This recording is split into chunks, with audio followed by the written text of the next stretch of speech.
And we should now be live. Good evening, everybody.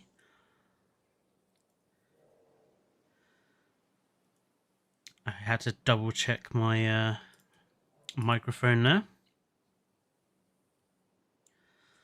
And yes, I thought I would get started a little early, since I'm going to be very busy before I head to bed tonight.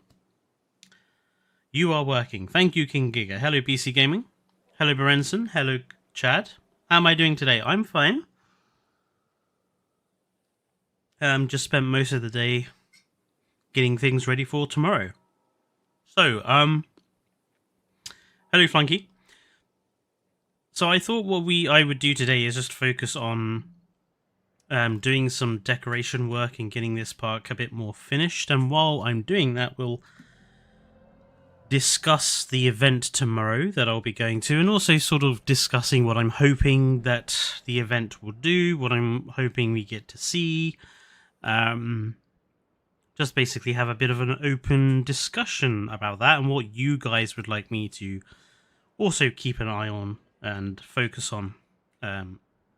So yeah, I'm just gonna get started with finishing this this first bit here. To be fair, no, King Giga, the Scorpius is not going in this park. The Scorpius belongs in no park ever.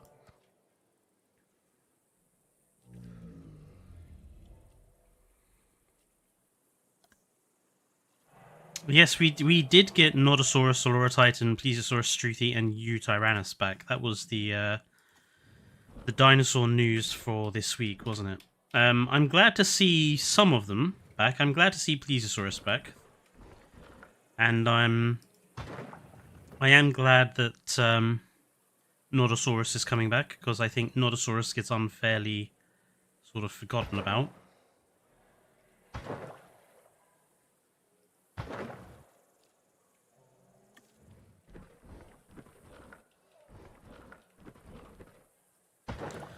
Tyrannus is probably also quite good. I guess Olorotitan to me, well, it's not Olorotitan. I think should be there, but I don't think, or rather, there are some Hadrosaurs that I think that we have that I would have personally gotten rid of. But I'm glad that Olorotitan is still going to be there.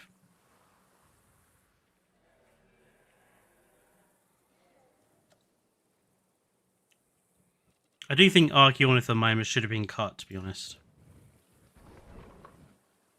There's absolutely no reason to have that, and Struthi, and Galley. Galley, you kind of have to have, but having Struthi and Archaeo as well, we've lost all of our small sauropods. And I think that's a bit of a shame, personally. I will be going to the event tomorrow, Luke, which is kind of why I'm doing this stream tonight, because I want to sort of just chat about what I hope to get out of it, and what I'm hoping to see, and also get you guys to give me some suggestions on sort of what I should be looking out for during the gameplay and stuff.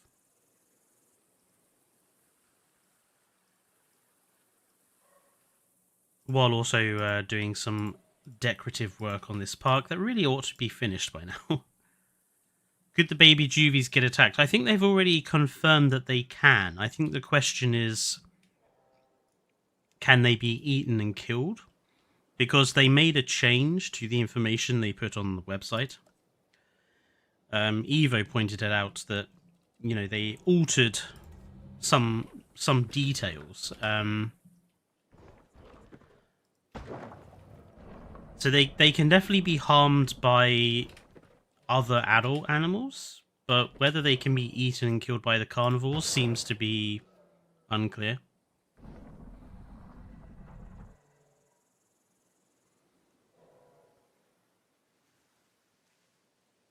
Ezra says Archaeo is a pointless addition. If we lose Amarga for it, I'll be sad. Yeah, we've lost stuff like Amarga and Niger for Archeo. That would be terrible. The roster is like one of the big things which is kind of holding me back about JWE3, at least getting it at this early stage, because I'm like, if I don't really want to play the game if the roster is just not very fun.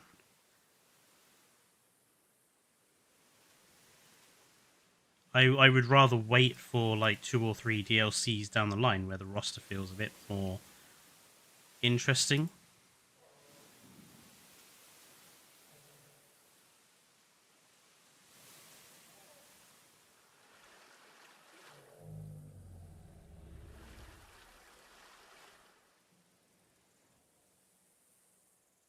We don't have the full roster as of yet. I think we have. I think if you assume that all the missing Dominion animals are coming, then I think we have something like 6 slots that have been unfilled.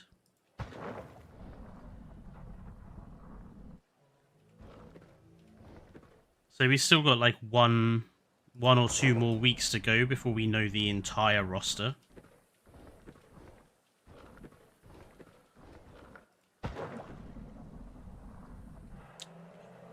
Yeah, Evo is stuck waiting for that video herself. The joy of hotel internet.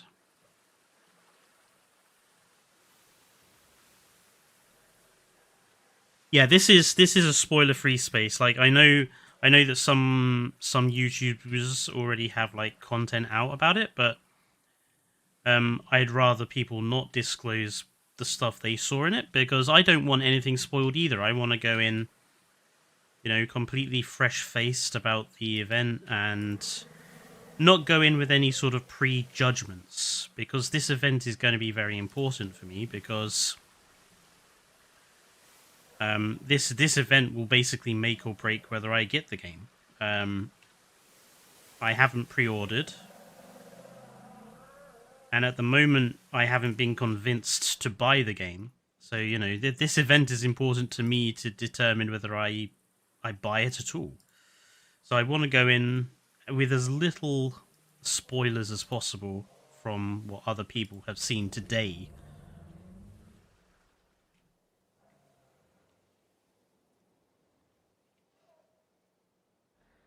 British internet correction, Swerve.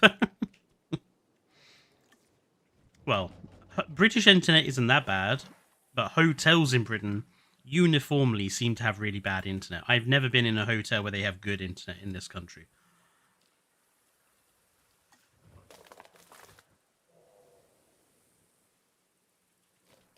Just seems to be a hotel thing. They go with the cheapest internet packages they can.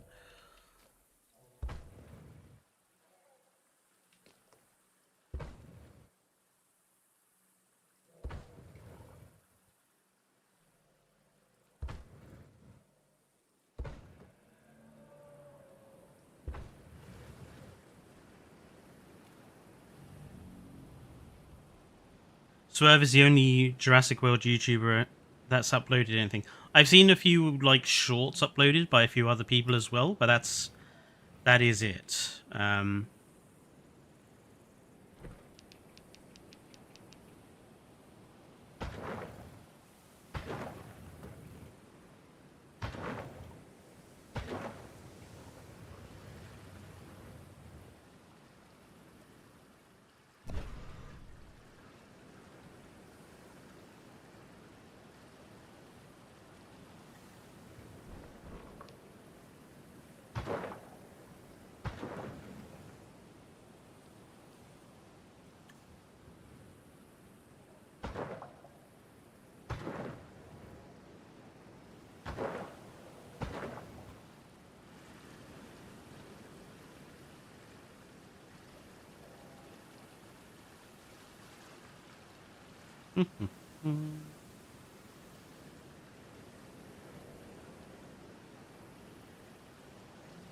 I seriously don't know how Swerve got to go. Well, I mean, he is big in the Jurassic audience, so you know, am I jealous that Evo and that got to go? Of course I am, because I'm sure they got a really cool experience and stuff. But alas, Triclaw is a small channel. But hey, maybe tomorrow when I'm go in there and be really obvious that I'm from Triclaw Gaming and that we're a YouTube channel and stuff, maybe stuff will change. Who knows? Basti, how hyped are you? I'm not hyped at all. I don't get hyped. Not anymore. And like I've already said, like I'm not so far I'm not yet convinced on Jurassic World Evolution 3, so tomorrow is all about convincing me.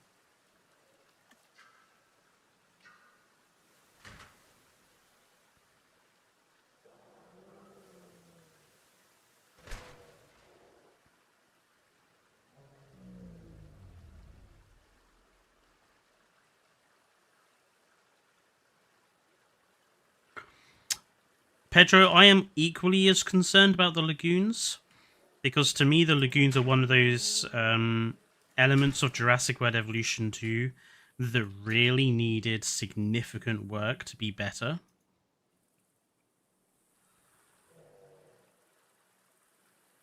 Oh, I see. Okay. And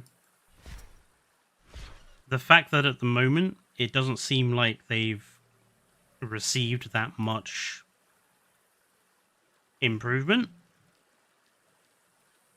that makes me concerned. I'm like testing out how the lagoons now function is going to be one of the things I do hope to do in the gameplay tomorrow.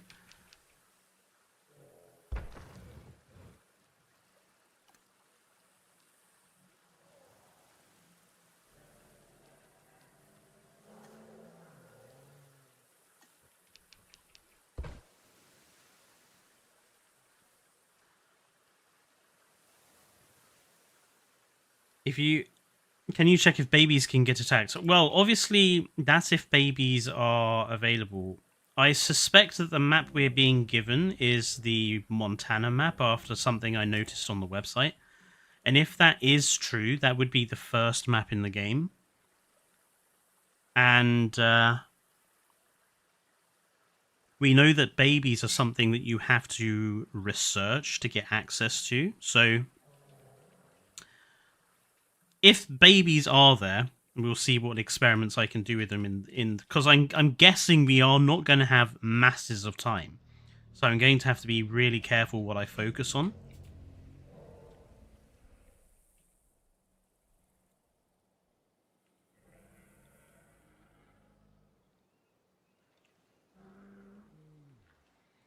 Yeah, custom. I've seen some people also question that whether that does mean we're going to get Frontier variants back. They could also just be referring to sort of like film skin variants, though, because they kind of use the terms interchangeably.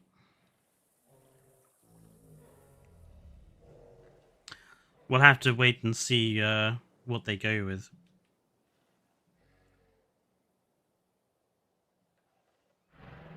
This is messy. Don't really like it, but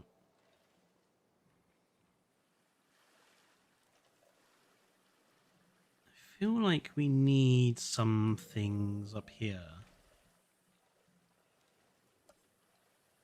What have we got in here?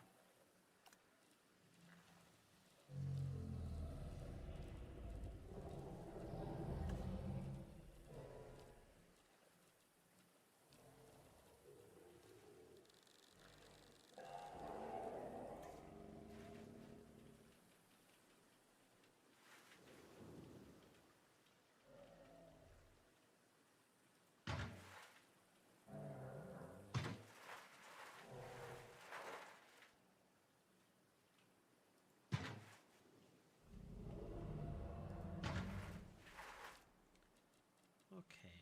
And we've got some benches. All benches.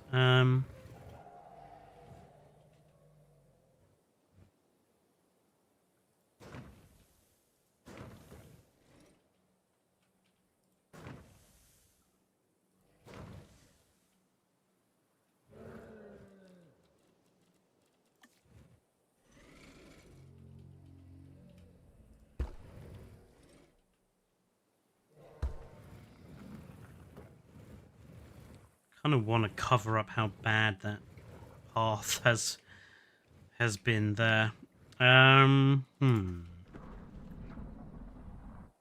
Maybe planters? Planters work for covering things up. Yeah, Dr. R. Like I said, the roster is something I am concerned a bit about. But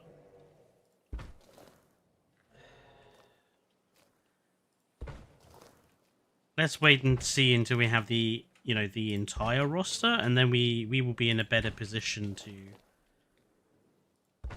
see what is and is not good. I mean, I am hoping that tomorrow someone from Frontier is there, because I would like to ask them how they went about determining what animals would and would not be cut from the roster, because it feels like they've cut animals which offered something new to the roster, like the Amargasaurus. They've cut them. Where did this tree come from?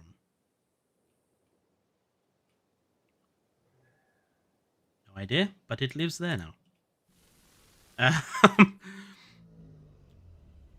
Because it feels like they've cut some species which added something different to the roster, which seems a bit strange.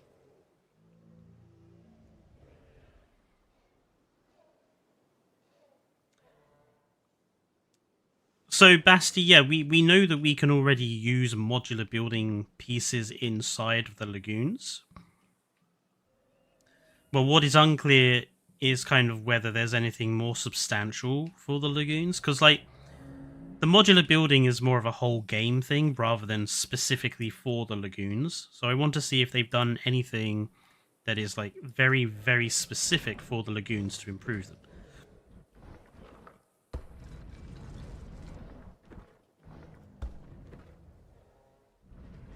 I suspect the answer is no, they haven't, but we'll have to give them a chance,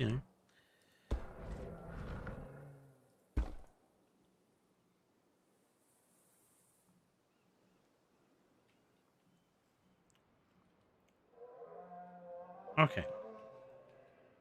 So this over here is going to be the staff area, which obviously will have staff buildings in. Much of the rest of the open space, we're just going to put planting and stuff in. Especially up here as well, we'll just put planting up here. It is a nice big space though, isn't it? Have we got anything that we could just, like, put in there? Like a nice building or something?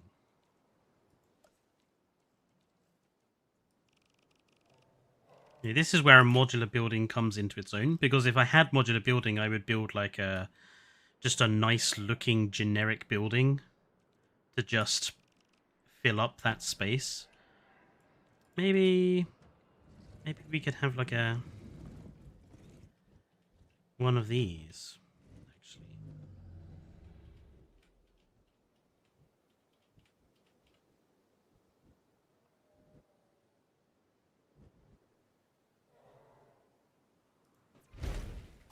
Okay. And then let's get some nice path. Let's go with the brick.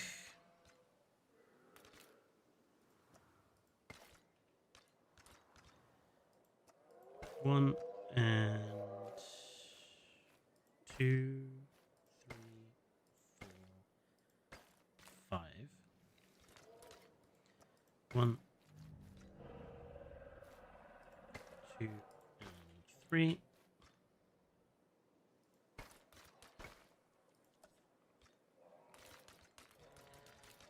And we'll drag this all the way up to here.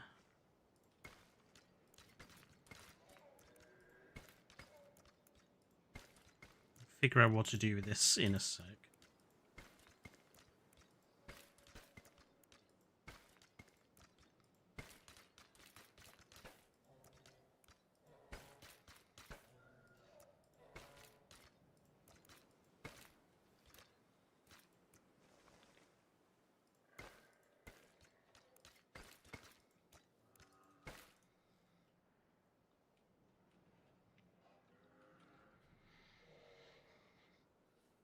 I hope he didn't lose Yeholopterus for Rebirth Acnorognathus.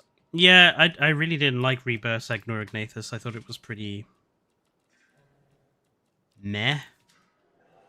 So I'm also hoping that we don't lose Yay Holopterus for it.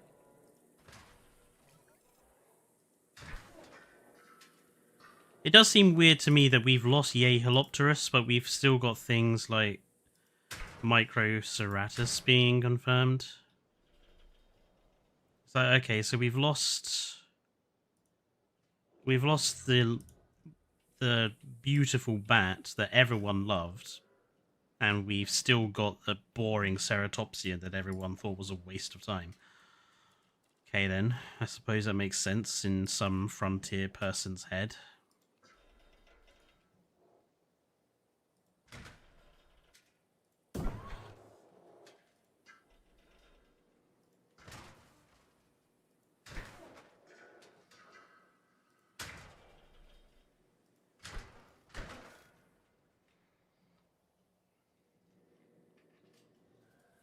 Okie dokie.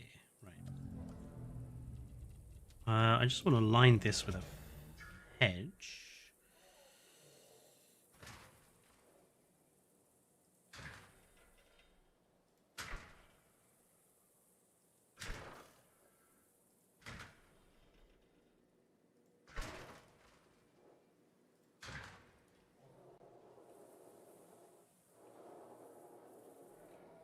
Same on this side.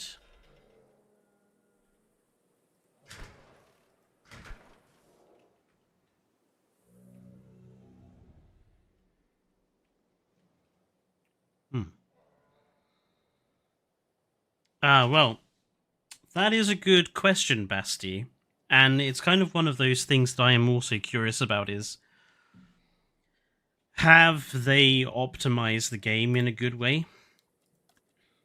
Because let's be fair, we all know that Jurassic World Evolution 2 was optimized really badly. um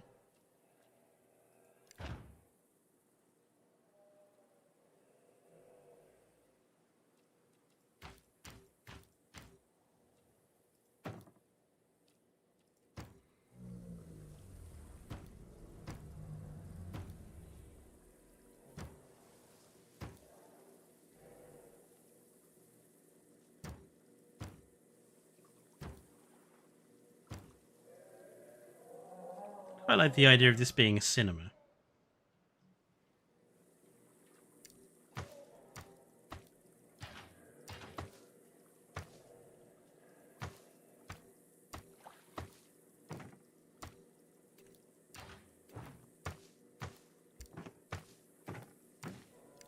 We'll just go with none. We'll do it all ourselves.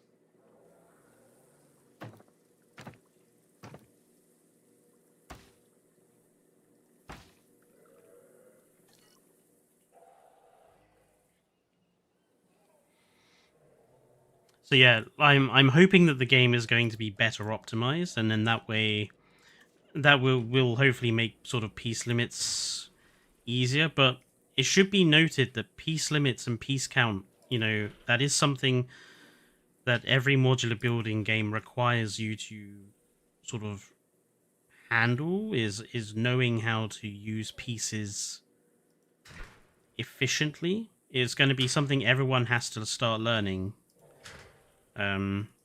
Not to call anybody out, but sort of Evo placing down 1,000,000 rocks when 3 or 4 nicely placed ones. That's one example of sort of inefficiency in Jurassic World Evolution 2. In a modular building game, you need to learn how to do something efficiently with as few pieces as possible. Otherwise, you just eat up all your sort of computing budget, and you know.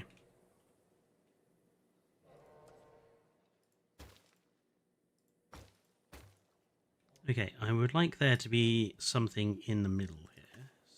So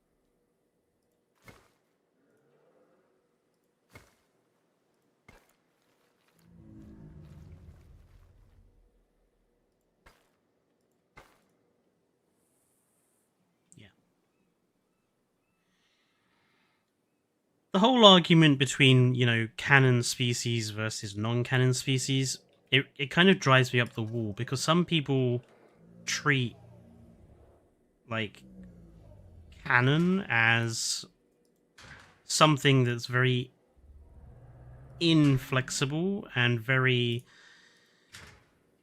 limited. You know, there are people that consider stuff like Segisaurus canon just because it shows up on a map that was never used in the, or a prop that was never fully properly seen in the film, but because it's on the prop, therefore it's canon. And it's like, well, by that regards, then Metriacanthosaurus should be canon because it's written on an embryo thing. But you don't see anyone demanding that Metriacanthosaurus be kept because it's canon. So I think what is and what is not canon is sometimes very personal, and I also think it's the wrong conversation to have when it comes to a Jurassic game. And I know some people defend the discussions about canon in that, no, oh, it's a Jurassic World game. Obviously, the Jurassic animals are going to be more important. Yes, true. But that hasn't stopped in the past Frontier not having them. You know, the mosasaur was always canon, but we didn't have it in the first game. And it took a long time before we had Pteranodon as well. So it's not that canon species should be excluded completely, but perhaps canon species should not necessarily be there from the beginning if they don't offer anything truly unique. I would rather have a Margosaurus than a Trociraptor, for example, or I would rather have had Styxosaurus than Megalodon, for example. You know, there's just the roster is very personal.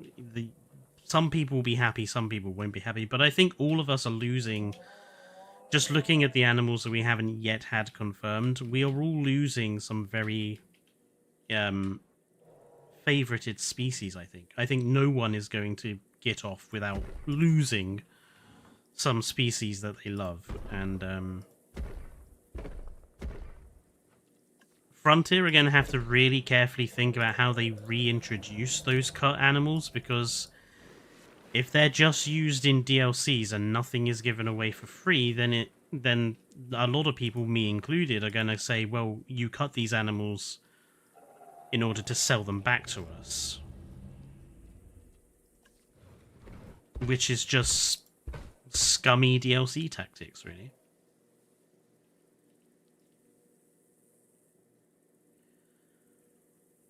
I don't think we'll get any cut species back for free. I think we'll have to pay for them all.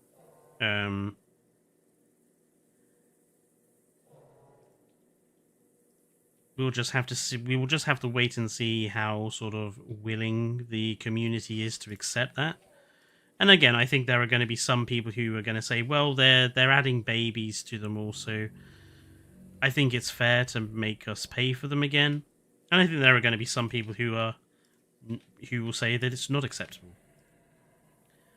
I think it also depends how many animals are going to be in DLC packs, because I don't think we're going to have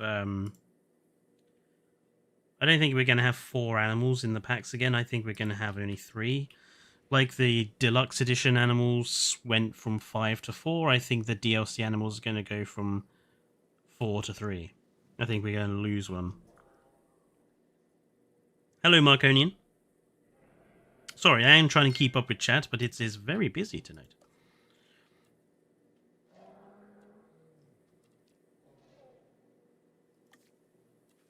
See, people say the games the games were rushed, but they really haven't been.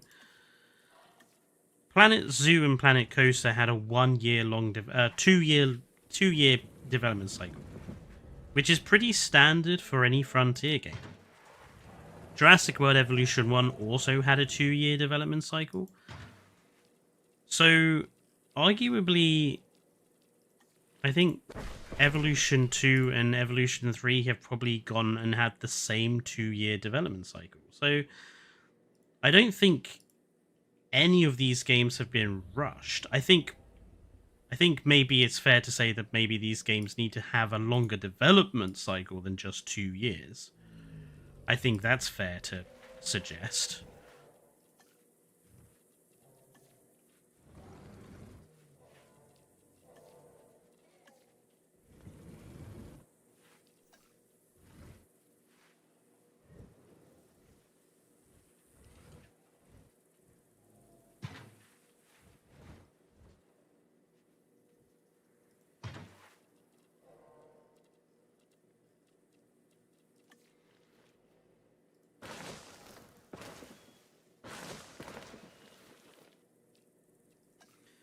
I want some flowers. I really hope we get some like proper flower options in Evolution 3, because I'm so tired of not having like flowers that I can choose from.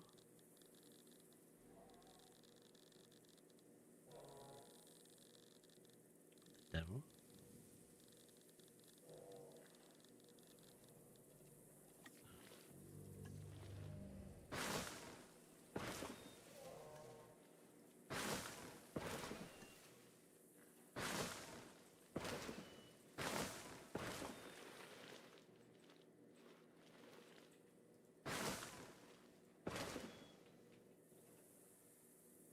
I think this needs a dinosaur statue of some description. Planet Coaster 2 was a disaster. Yeah.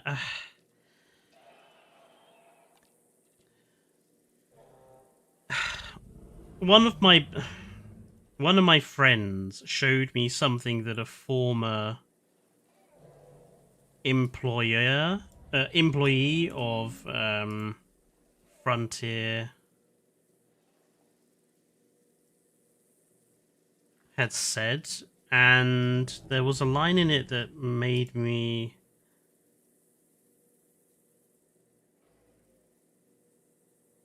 So yeah, let me just read this out because I think it'll be interesting. So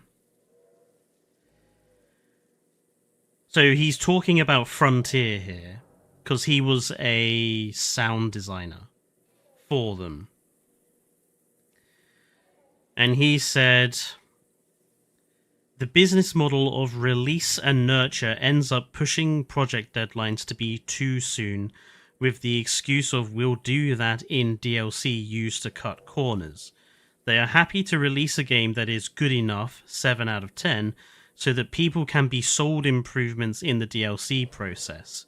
As a developer, this often means your work is either rushed, or you simply don't have time to get back and improve on your first pass. Even from the perspective of the communities of Frontier games, this pattern is getting recognized and is giving the company a bad name.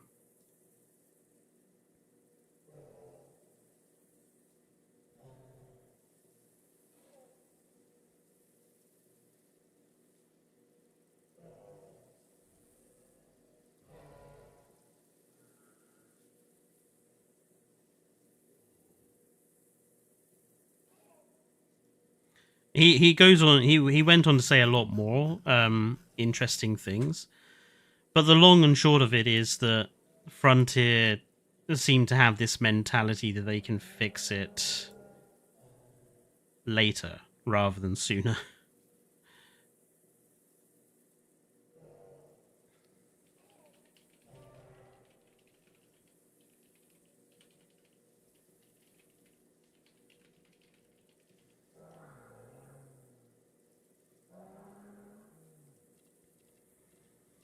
It is the curse of the modern gaming industry. That certainly is true.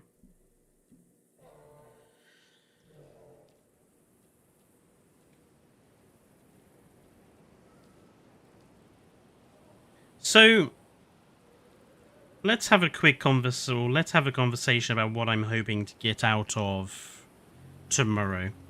Just in case people, I did do a video on it this week, but in case people haven't seen that video, so I've kind of got sort of 5-6 sort of things I'm hoping that the event will achieve. The first one of those is obviously that I'm really hoping we get a good period of time with the game. Like, I don't want us to be rushed. I want the gameplay section of the game, of the experience, to be a decent amount of time. I think half an hour is a decent amount of time. Dane seems to think that it will probably be less than that. I think if it's anything less than half an hour, it really has not much point to it. It's an hour-long event, so half an hour, in my opinion, is reasonably good. Anything longer than half an hour, I think, would be great. But I'm aiming for a half an hour as a basic sort of block.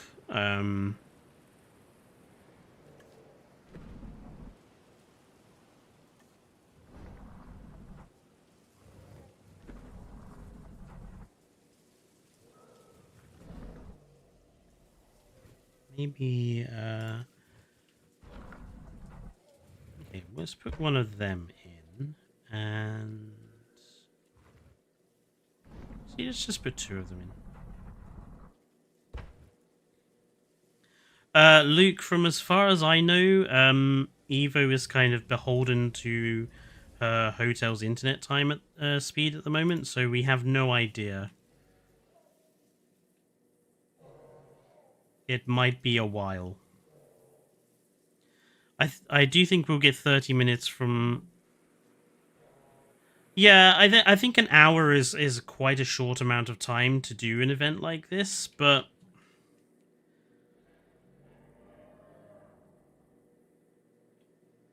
I suppose they want to make sure they get as many people in as possible. Because that's something else I'm wondering. I'm like, how many other people are going to be there? Because those tickets went very, very fast. So, like, how many people is in each time slot?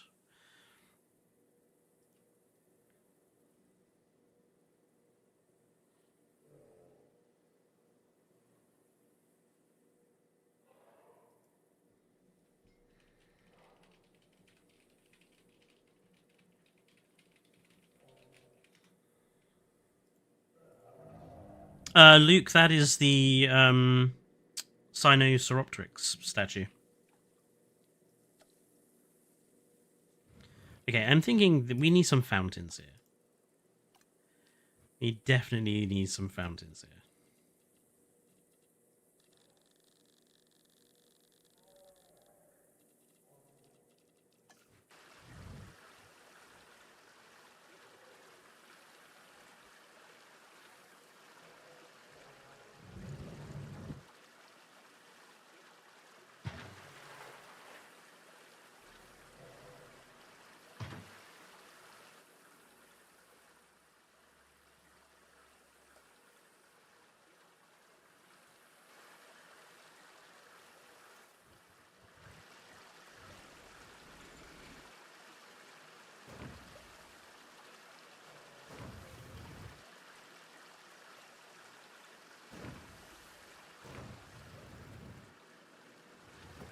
Yeah, no. So Evo went to the event today, but obviously I'm going to the event tomorrow as one of those non-influencer YouTube channels.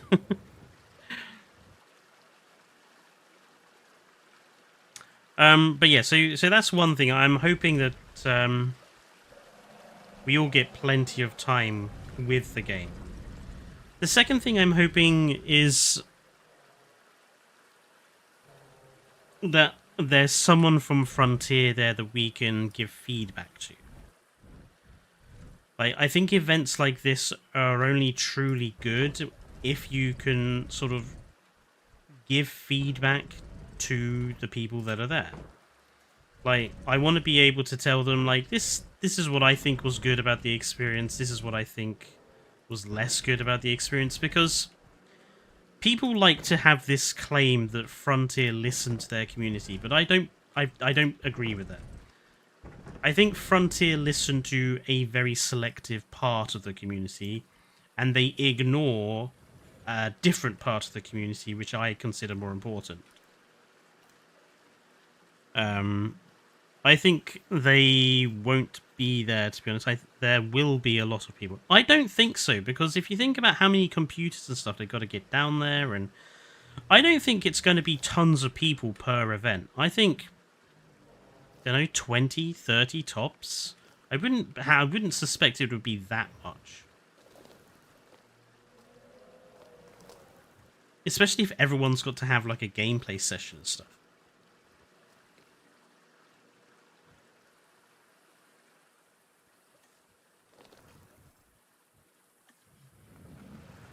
You think it'll be a mix of marketing and devs there? I mean, again, there's a good chance it'll just be the marketing folks there, in which case you know, it's still kind of pointless trying to give them feedback, but they still might be able to pass stuff on. But I would really hope that someone from the dev teams are there so that we can give feedback on our experience. Otherwise, they're just going to keep listening to the folks that want dinosaur combat over everything and boring roster additions and everything else. I want us proper park builders to actually have the opportunity to give our thoughts. That's basically my point. Oh, what's dying now? Another Zenuanopterus, which is stuck in place.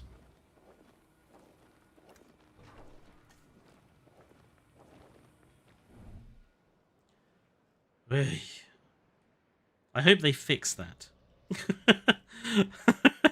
I will be very angry if that problem has not been fixed.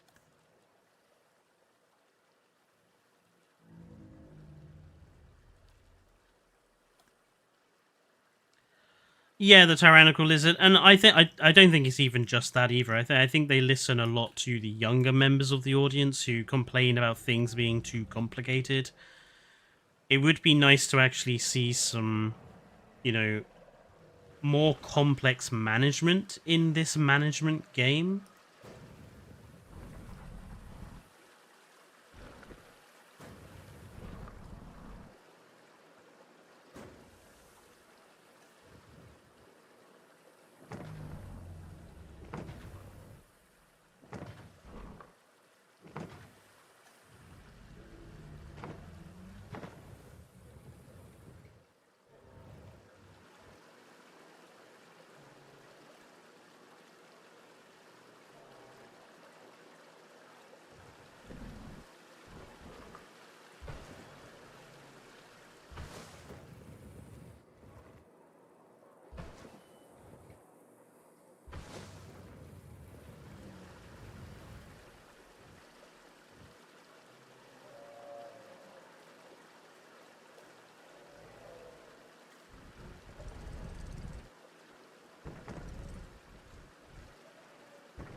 What dinosaur do you think would be a good threat in a horror movie?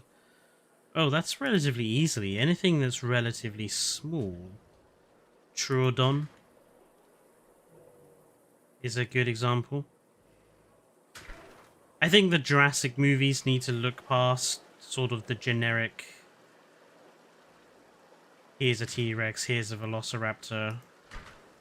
Like, it would be nice to start getting some more interesting species as, like, the predominant animals.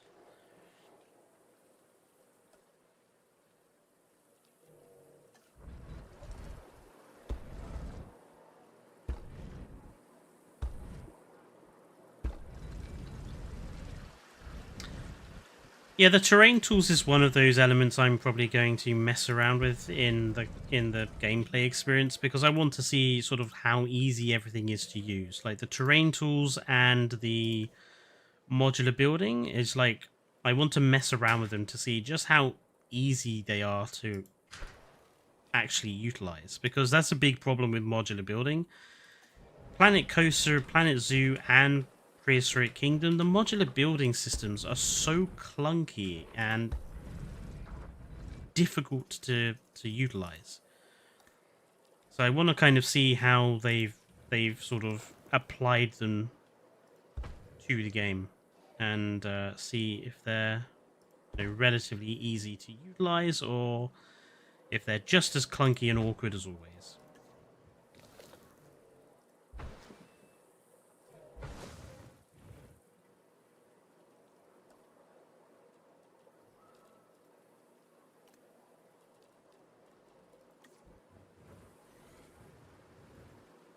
I'm really surprised that Therizinosaurus hasn't been confirmed as coming back.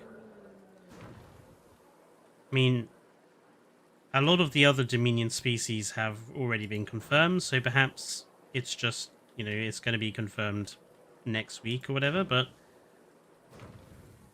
Therizino is one of those I would have already confirmed, to be honest. It's like one of the better dinosaurs in Dominion.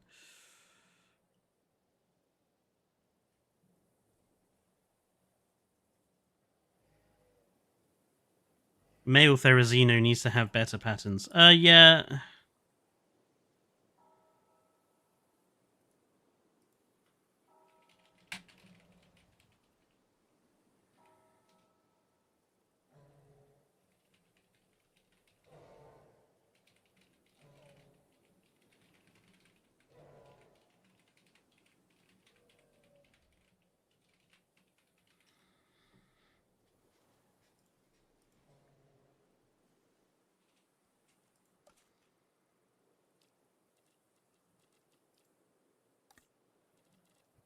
I'm also going to be focusing quite a bit on like the scientist system. I want to see how the game's management systems have been changed, if they have been changed. I suspect they haven't, but I want to see sort of how the gameplay mechanics have been treated in this version. Because Evolution 2 did a terrible job.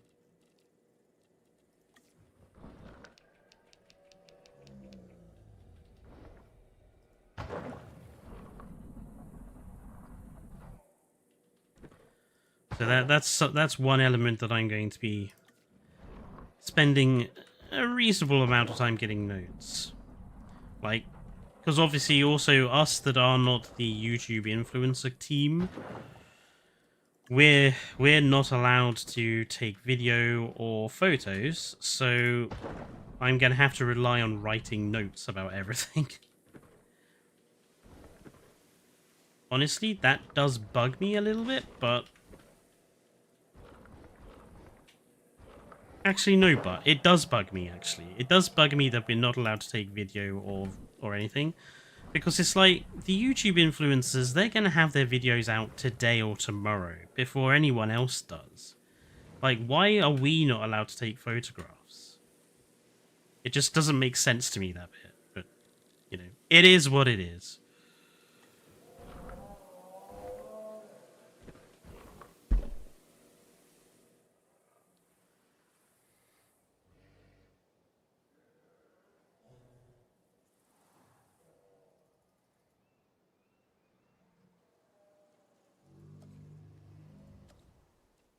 Yeah, I'm gonna have to,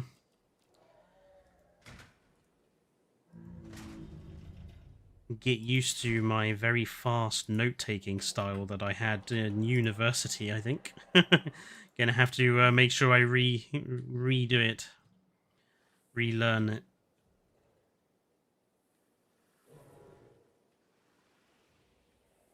I think that looks alright. Just something to fill the space up here.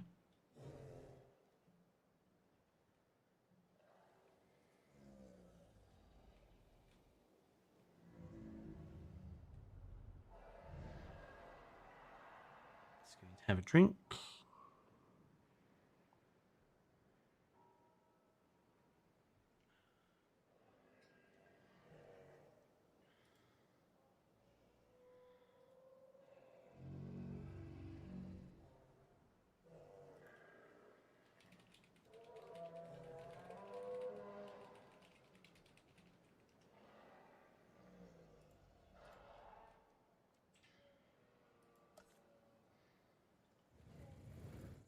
Okie dokie. This area I'm reasonably happy with.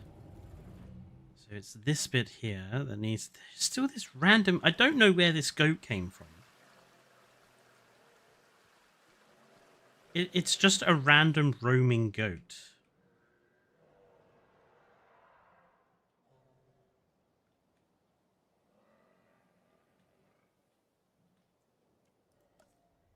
That's the CEO.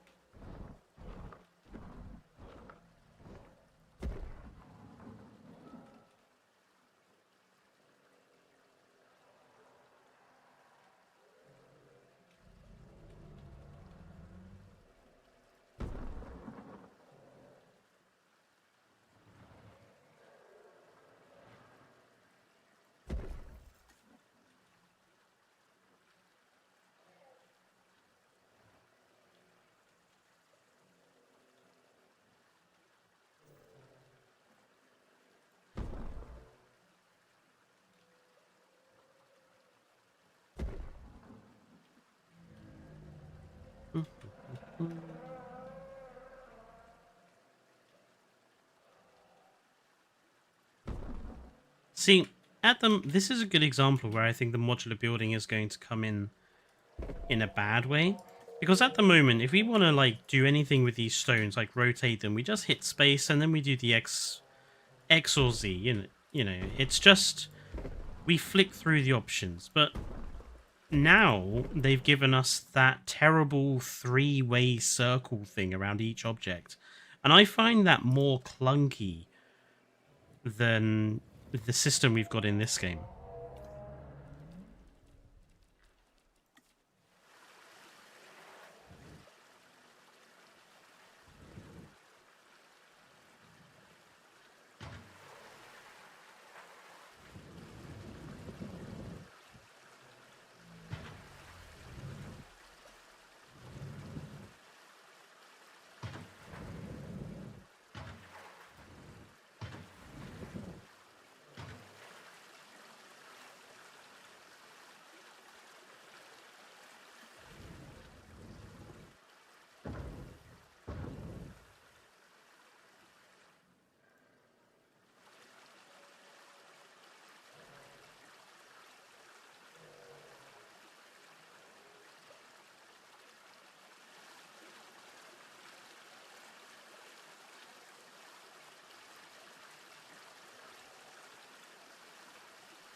They said they're doing giveaways with their partners over the weekend. Yeah, I'm hoping that they have something small merchandisey thing for us.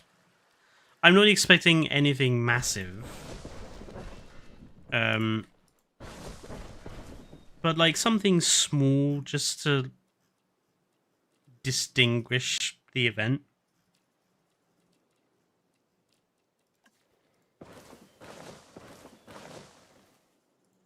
No, even if it's just like a special badge or like a notepad or anything really. It doesn't have to be massive, like just something unique.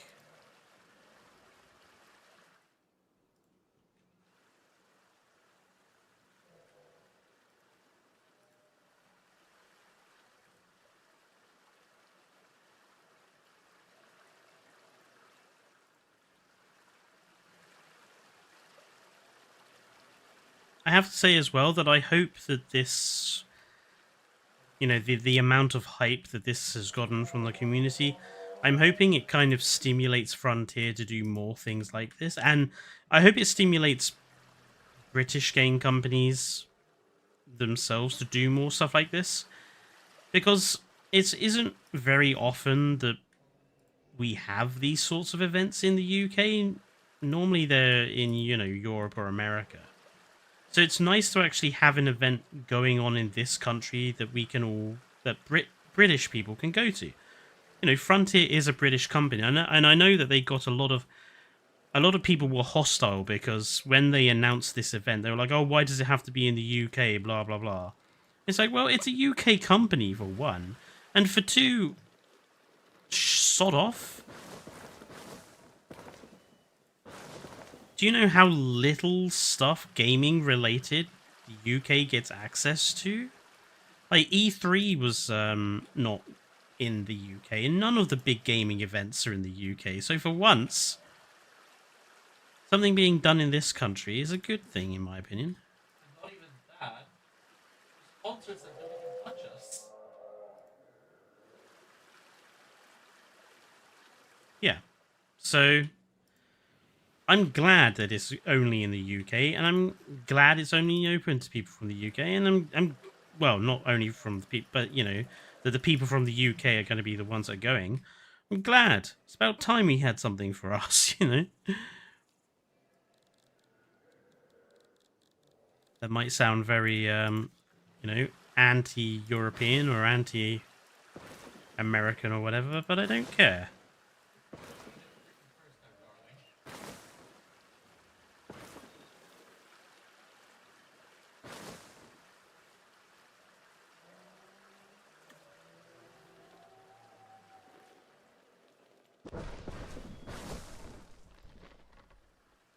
darling. Europe represent. Well, since the UK voted to leave Europe, we're not counted as Europe anymore, are we? So.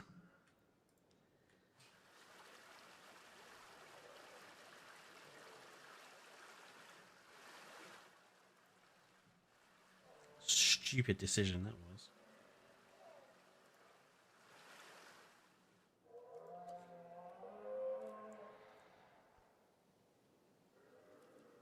This would be less of an issue if the UK had joined the US as a bunch of say fuck, fuck off, Marconian.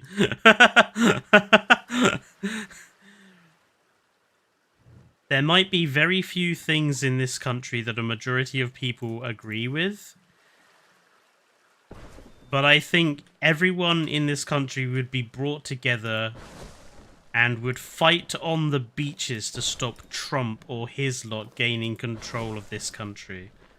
Nobody wants to be under American influence.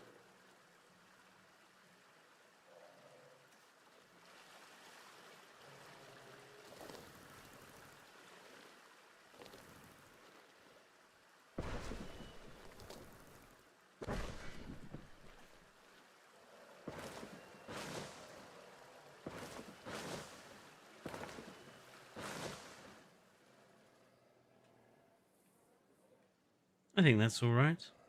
Just a simple sort of thing.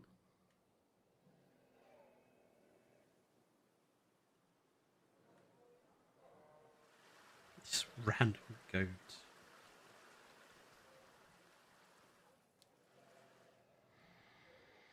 No sweary words. I'll swear if I want to. It's my channel. Thank you very much.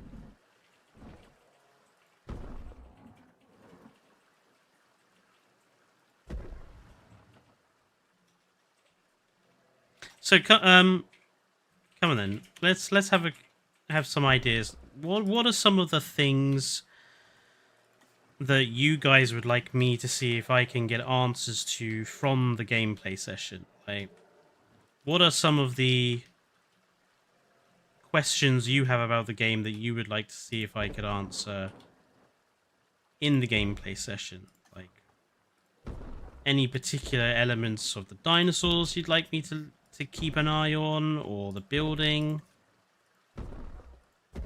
Let's start some ideas down.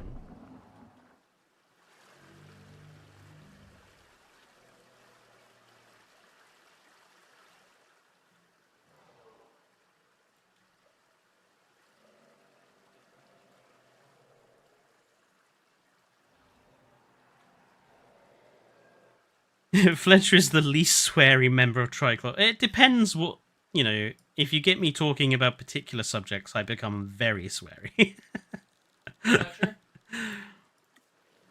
I'm working customer service. That is true, yes.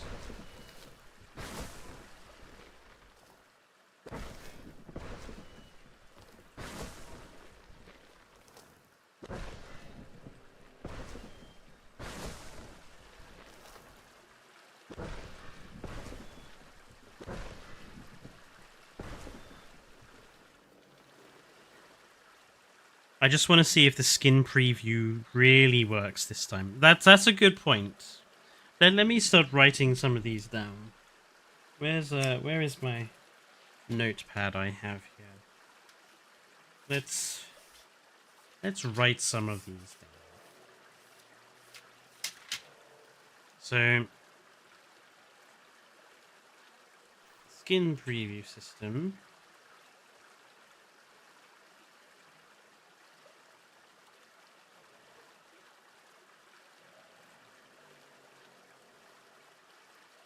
How does it work? Oh yeah, and if there's a species viewer or not, that's a very interesting point.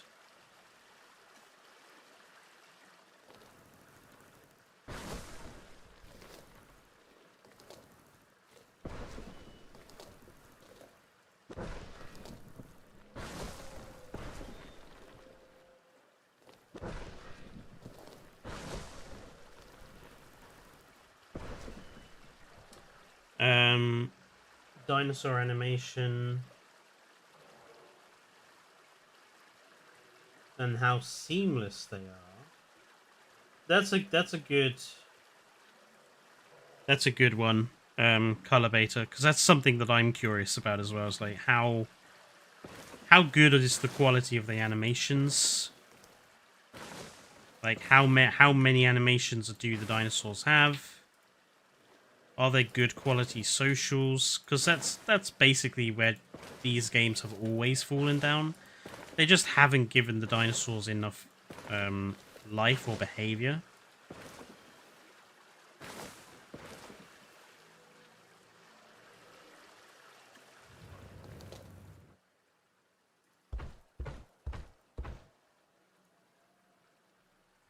Will challenge mode actually be challenging? That one might not be...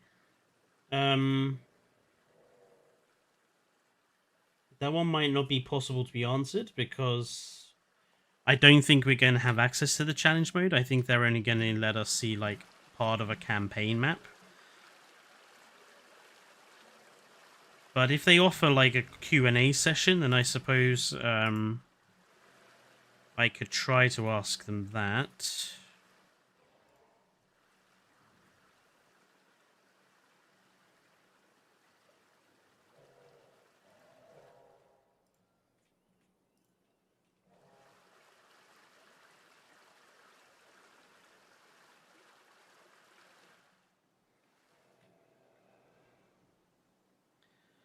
Discord. Fletcher may have seen the image in the Discord. Image in the Discord? Oh. Yes. Don't worry about it.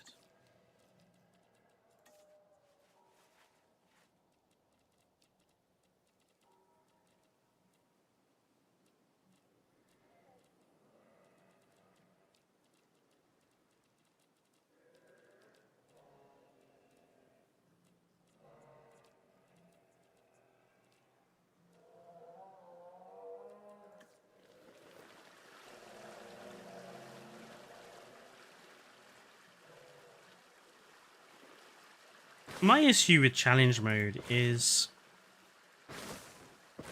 they don't actually ever seem to have very challenging elements.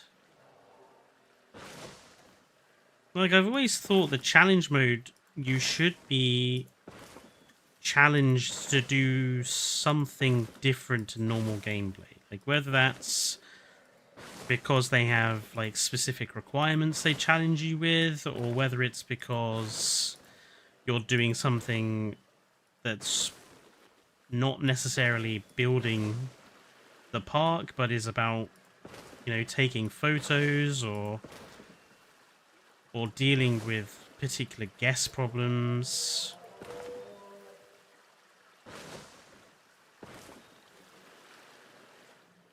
I just feel that when it comes to challenge, Frontier focus more on, oh, we'll just make it really annoying to do anything in the park. Like, we'll just make it almost impossible to earn money, and that's enough of a challenge. And I'm like, it's not really challenging though. That's frustrating gameplay, and I don't really like frustrating gameplay. It's why I never bothered with challenge mode in Evolution 1, because it was just annoying rather than challenging. I did think challenge mode in this game was a lot fairer. I actually enjoyed challenge mode in Evolution 2.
I think personally there's too many raptor or even mega raptorids. I think there are too many species like that already.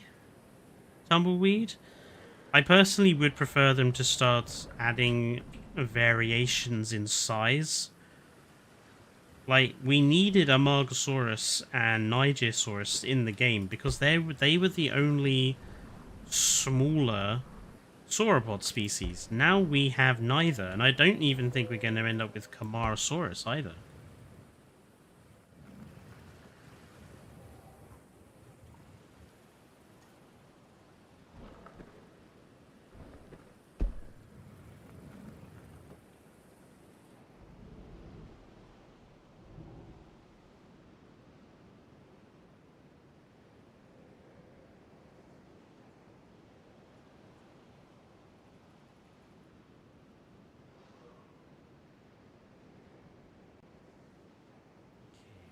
Do down here.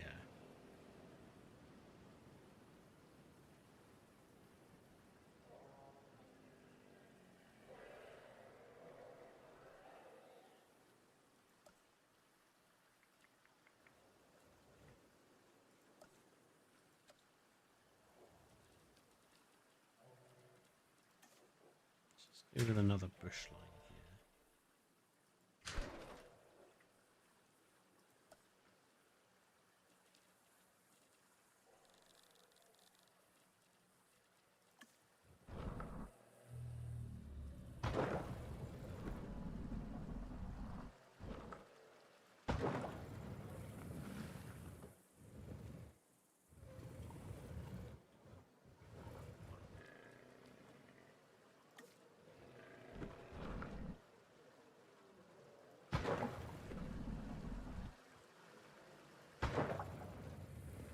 Right, and then in here, we got some more gardens that need stuff placing in. Fletcher, do you expect Frontier to give swimming animations for more species in free updates? I don't know.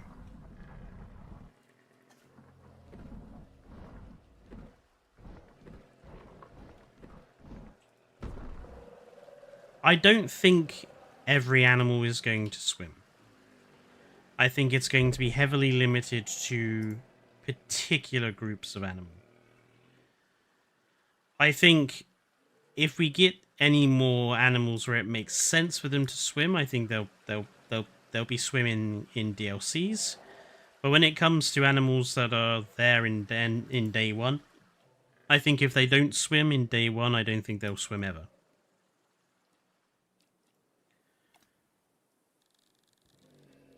I suspect the swimming is difficult to make the rigs do. especially to make it look as seamless as they have actually managed to make it look, which is pretty impressive. It is very clear that they've learned from Planet Zoo about how to, you know, do the transfer from ground to water and back again. It has been well done from what I've seen of it with the Dimetrodon in that video they did.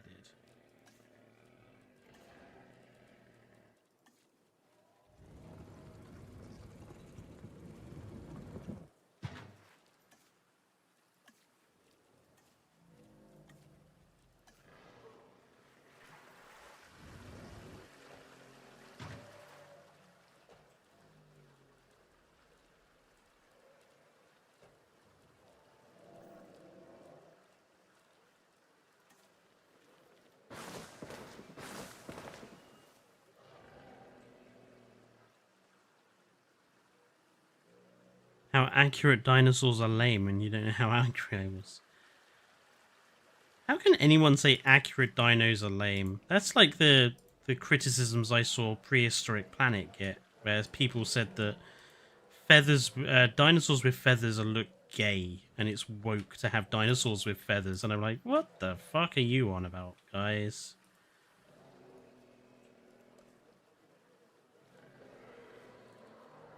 The world we live in can be a weird and confusing place at times.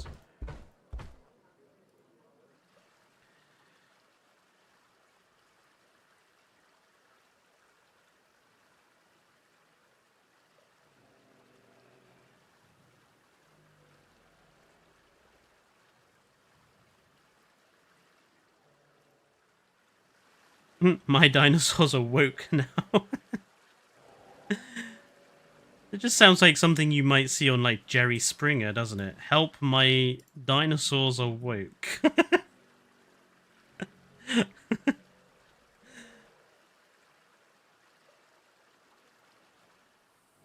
Or better yet, how about dinosaurs cause autism?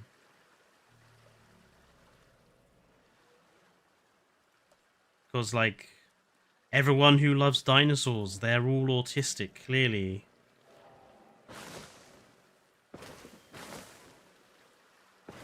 People are not aware, I am being sarcastic. Just in case I had to make that clear. I am being sarcastic and taking the piss out of Trump.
They did see. I would have been happy if Archaeornithomimus had come back and it had been redesigned. Like, give us the paleo-accurate feathers, and I would have been happy with Archaeornithomimus coming back. But they didn't. It's just Archaeornithomimus in all of its ugly reptilian glory, and it's like, no one's going to use it. It's rubbish. We all prefer Struthi or Galley. Struthi is better than Galley or Archeo, in my opinion. Far superior skins. For me, like this, how good skins are of a particular animal is really important whether I like it or hate it. It's why I think Huangosaurus is the better of the small stegosaurs, because its skins are just better than Chunking's or Gigant Spino. It has better pattern, better colour.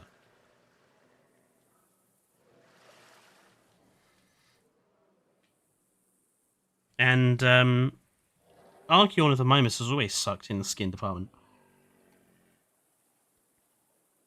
I agree, Tumbleweed. I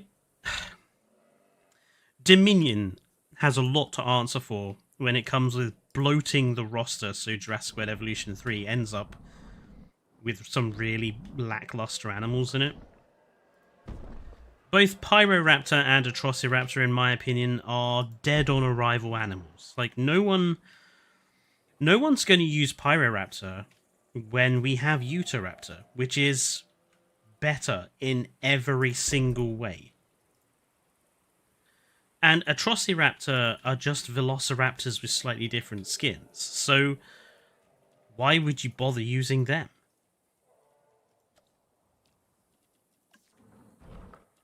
Like, Dominion's bloated roster of life forms has just really hampered Evolution 3 in a weird way.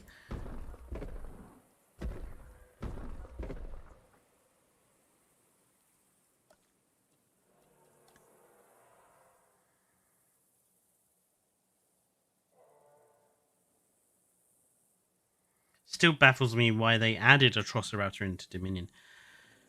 Yeah, it's not even like it did anything. And it was literally there for the Malta scene, and then that was it for the film. Like, it was there for one aspect of the scene. I like that. Finally, you created some ferns in a nice way that I appreciate. There's literally so many other better ways they could have done that Malta sequence.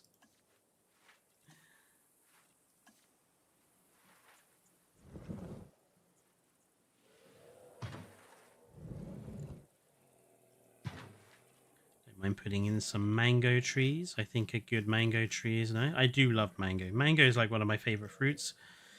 Mangoes and melons are my favorite fruits. Maybe pineapple too, actually. Mangoes, melons, and pineapples. They're my favorites. And red apples. Red apples are superior to green apples. I will fight anybody on this. And I don't mean like those namby-pamby half red apples. No, I mean full-on proper blood red apples. They are glorious. Keep your pansy-ass poofy rosé apples. And I can use the word poofy because I'm gay. Or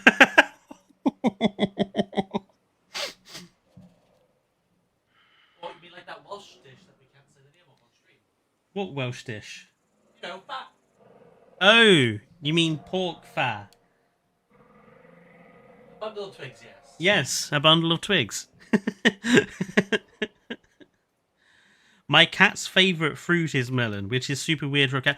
Actually, that makes sense, Custom. Cats have been...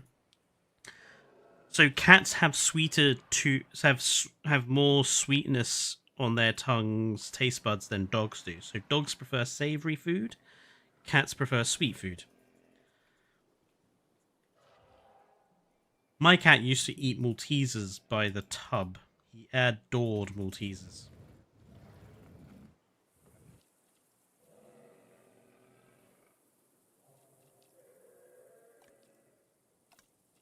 My dog used to like Satsumas, which are like small oranges.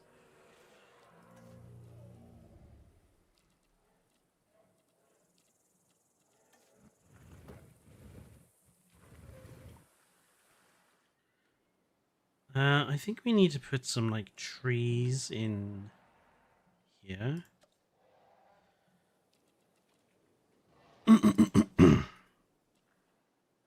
What is your favorite species from Dominion?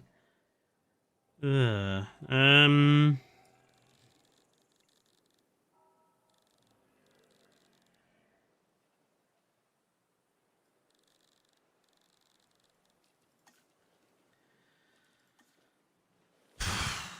Probably the um probably the Theri. Just because the Therizinosaurus seem to strike a chord with people I know who are not dinosaur fans, like my buddy Nerd Guy Productions. When he saw the Therizinosaur, or the Freddy Kruegersaurus as he's nicknamed it, he's like, "What the fuck is that?"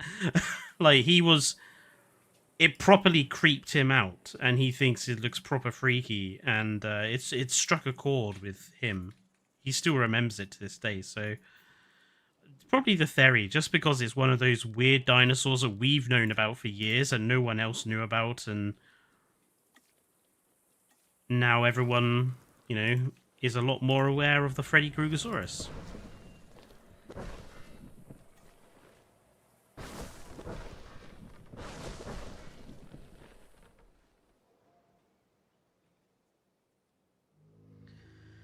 The Quetzalcoatlus is nice. Hello, Colt, but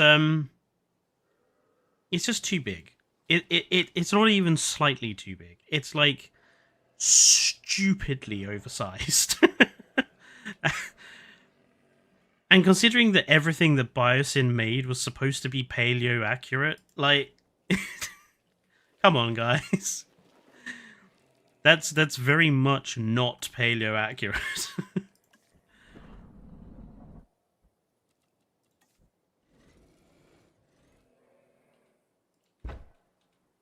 You remember that scene at the beginning in Shrek where they're outside Farquaad's castle and Shrek's like, "Do you think he's compensating for something?" That's what I'm reminded of every time I look at that oversized Quetz. So did the guy who did the CGI design, was he compensating for something?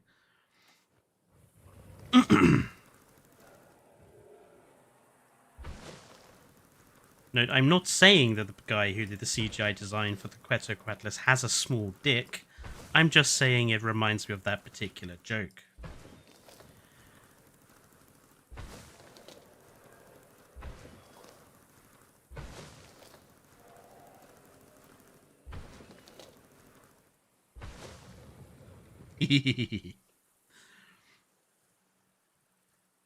I mean, the Therizinosaurus scene is legitimately the best part of Dominion. And it's such a shame that the whole film wasn't more like that. It's literally the only good part of the movie, in my opinion. I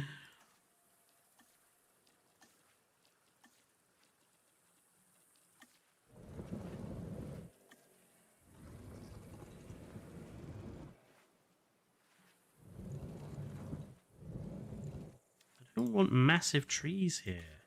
I want something smaller.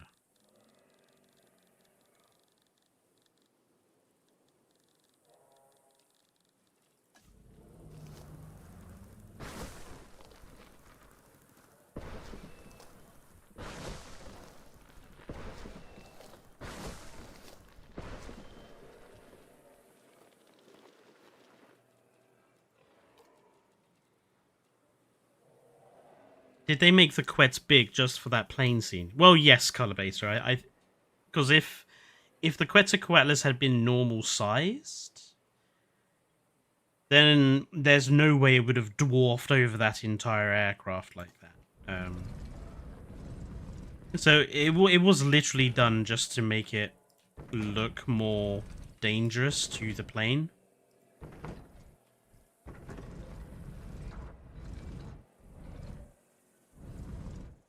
Also, as just a note on that sequence, there's absolutely no way that any animal could just stick its nose into a radial engine like that and get away without its neck being twisted to fuck and its bill being shredded to pieces. Like, the way that aircraft just falls apart the minute the Quet hits it, it's just so... It's like, have you made this from IKEA furniture?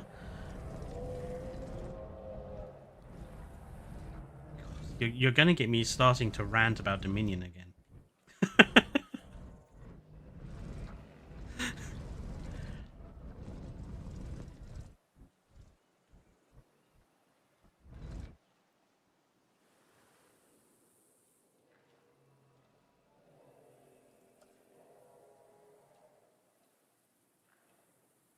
It is only you, Chad. I've forgotten how the Quet sounded in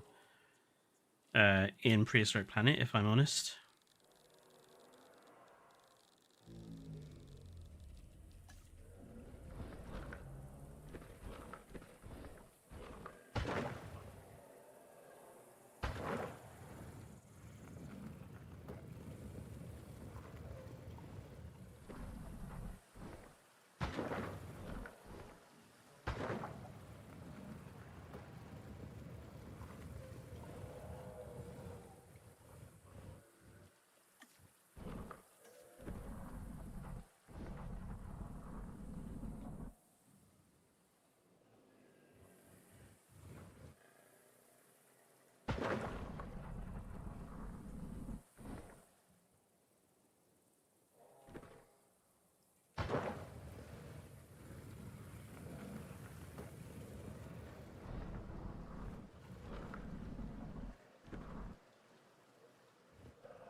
Mm.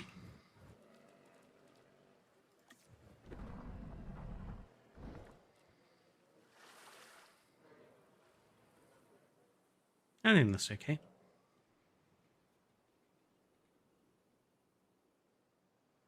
I don't want this area to be like full of chairs and tables and stuff because this is literally a hotel. So I don't want there to be tons of like seating out here. It just look messy. Like the point is, this is the hotel with the overlooks of the Spinoceratops and Edmontosaurus enclosure. So.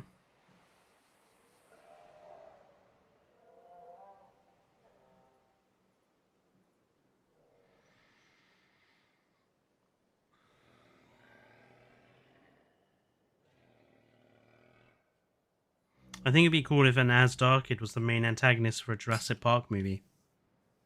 That could be fun.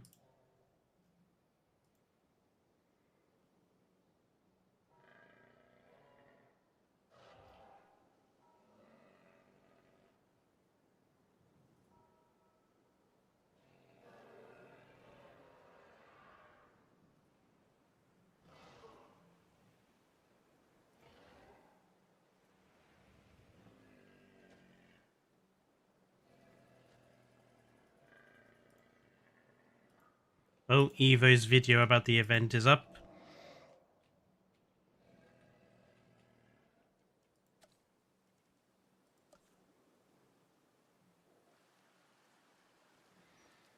Yes, if you do go and watch it, please do not bring spoilers here.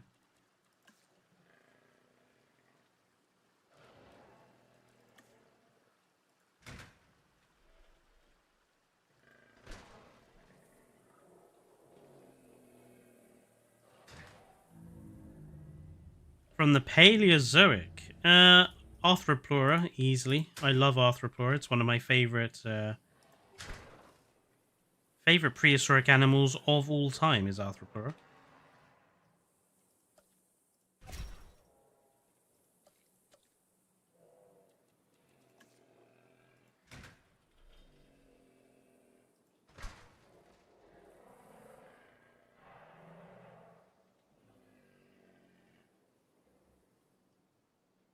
This area at the back here is particularly empty. So maybe we will just put in...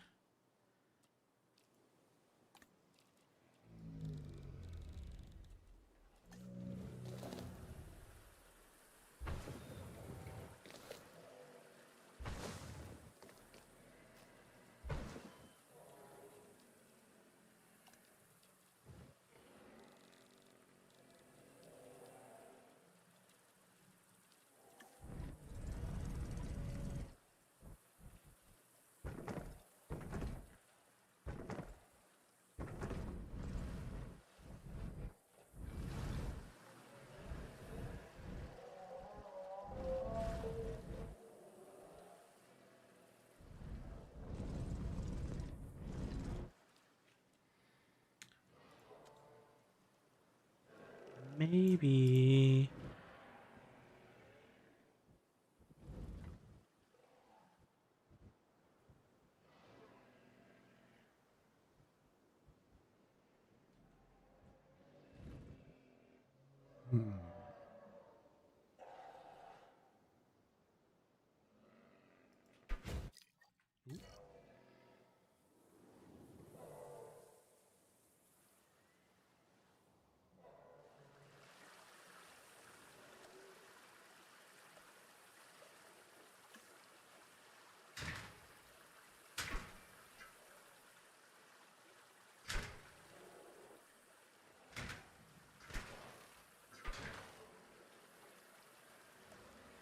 Maybe just to make this area look a little bit less empty.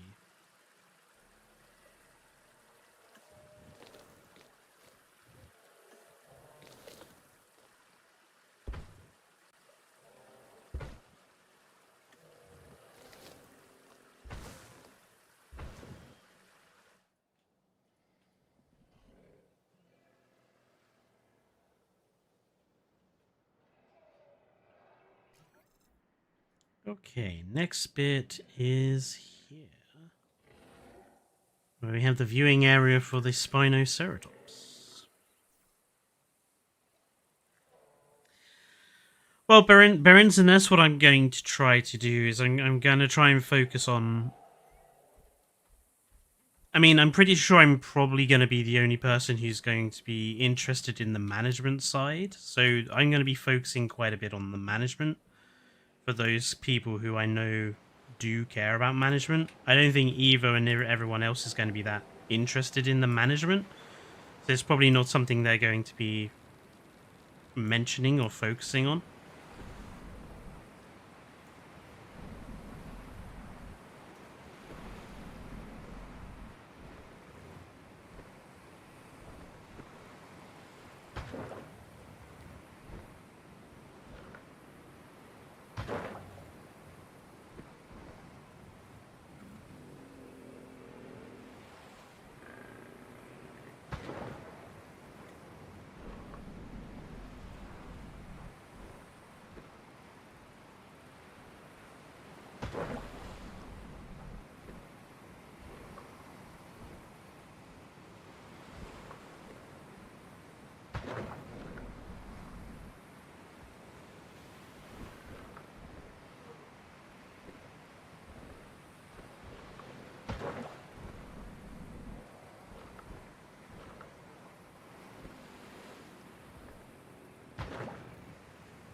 No, I don't like that at all.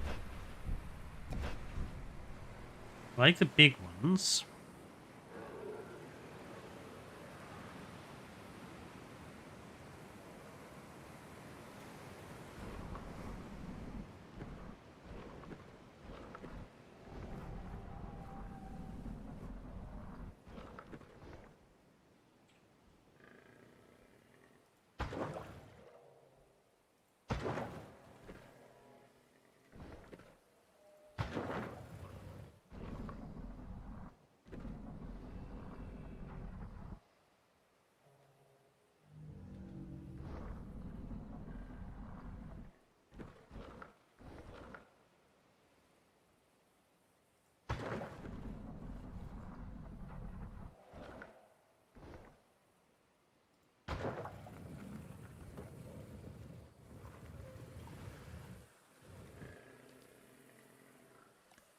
Okay, so now what can we do under these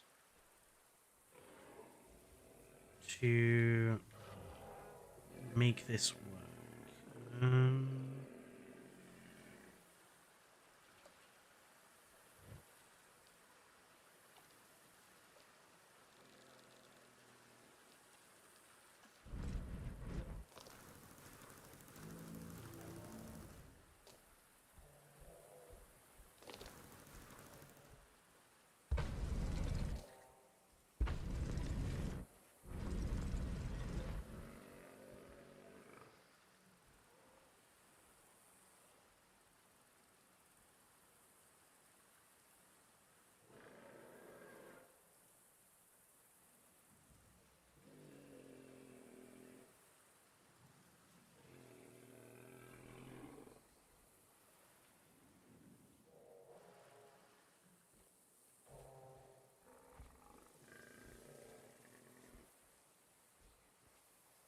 I'll be definitely testing for bridges tomorrow if I can as well.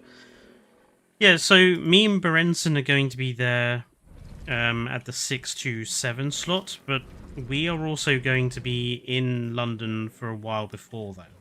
I think the plan is we intend to sort of find a coffee shop nearby and sort of bunker down from around 2, 3 o'clock-ish. So, you know, if folks are around in London at that time and they see a group of folks looking like dinosaur fans, I'll be pretty noticeable because I'll have a big t-shirt on that says Triclaw Gaming. Do feel free to, you know, come say hello.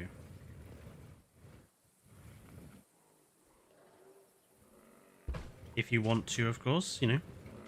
No pressure.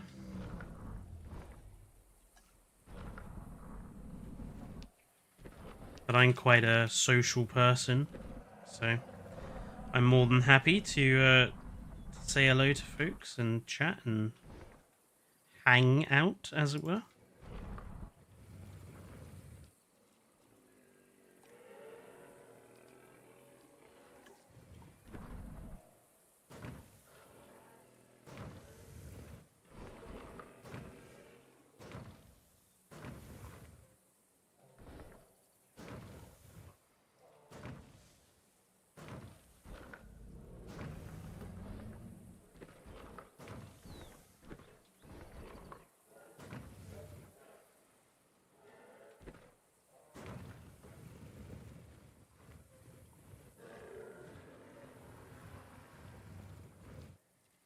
I wish we had some, like, education board signage. But we don't. So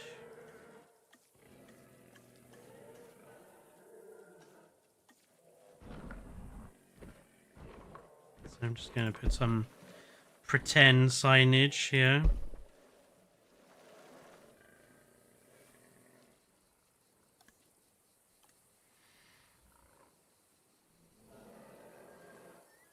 I'm at the 2 to 3 p.m. slot with my boyfriend, but I think we're planning on going to Pret afterwards for a drink, so that would be lovely. I think the Pret is like going to be the main place, but I think someone said it would probably be shut on a Saturday. But I'm sure there's lots of other coffee shops nearby, so.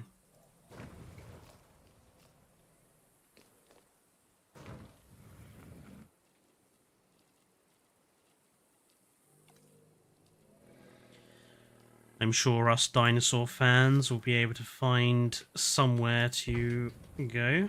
I'm just hoping the poor folks that are doing this event aren't too knackered by the time they get to the 6 p.m. people.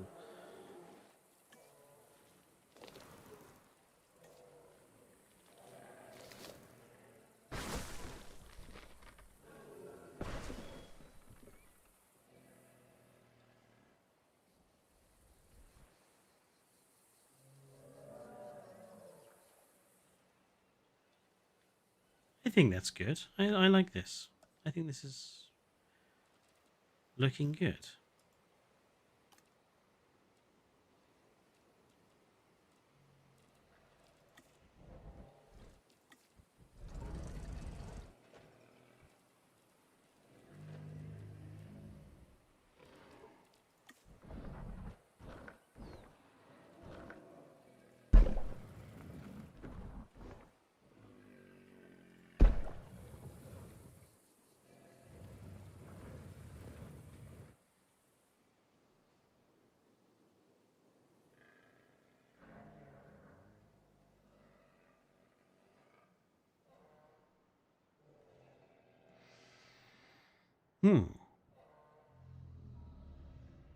What about Greg's? Oh, I don't think there's a Greg's nearby from... I looked at Google Maps earlier. I don't think there's a Greg's nearby.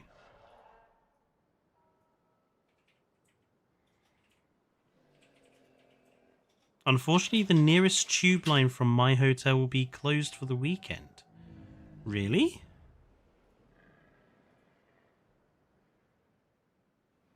What tube station is the closest to yours, Berenson?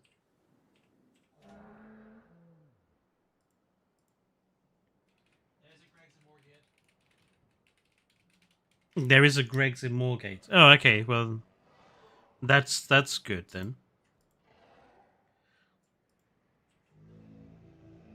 In fact, there is 3. There is 3.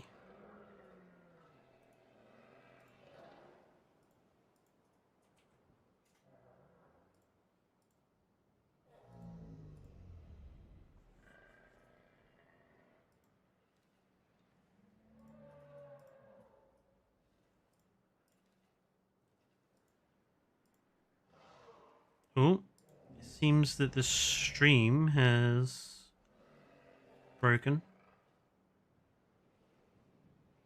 I can still hear you and everything. Are you moving on the map? No, it's just the preview says it's buffering, but is it working fine? It's working fine. Oh, okay then. Well, the preview just says it's buffering, but I've not got any Steam. I've not got any chat either. I can see chat. Branson just said it. Let me check. Yeah, that's the last message, right? Yeah. Oh, okay. It's working for us, Branson. Yeah, he's just said that. Yeah. I say there's Greg's at Moorgate. It's technically Liverpool Street, but it's close enough. It's a stone's throw away. Yeah, what tube station is closed for you then, Lorenzen? Just wondering if that's going to mess up any of my planned routes.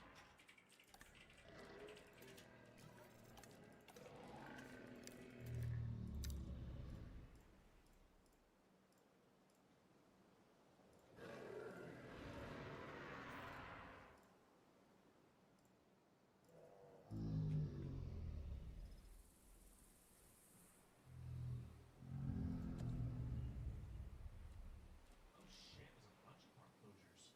There is? Yeah, Bakerloo, District Line is park closure due to delays. The DLR is partly closed. Piccadilly's park closed. Tram is park closed. Ooh, Piccadilly's closed to St. King's Cross Park. Oh, for fuck. Does that mean getting around London tomorrow is going to be a pain in the ass? Victoria and 7-year delays on the entire line? Yeah, but that's... Yeah, no, we're talking about delays. That's the current, like, delays and stuff. Oh, no. This is tomorrow. I've got this printed out in a second. It says status. Yeah. It's the current status, isn't it? No, I've got selected as the 27th. These are things which are affecting tomorrow as well. Ugh. Good thing for me, the Hammersmith and Central line isn't on here. So basically, getting around London tomorrow is going to be a pain in the ass. Waterloo City doesn't open on the weekends. Victoria, due to several severe delays due to earlier customer incident, tickets will be accepted on buses. I'm going to bring it for Japan. Because basically, I need to use the Victoria line and one of the lines to get down to Moorgate. Give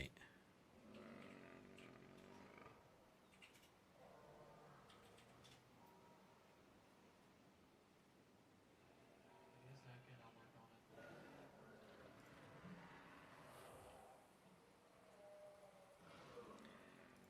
on it. That's going back a long time, Chad. Scooby-Doo.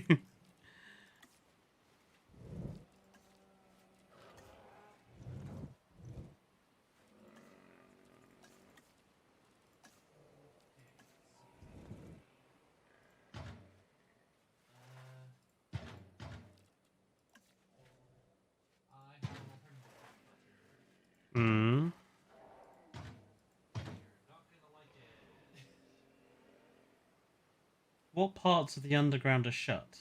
All the parts you need. Why are all the parts I need shut again? So the Piccadilly line, there's a part closure between St Pancras and Heathrow, which is the one you're going to. No, it's not. Yes, it is. The Piccadilly line. Yeah, but only between St. Pancras and Heathrow.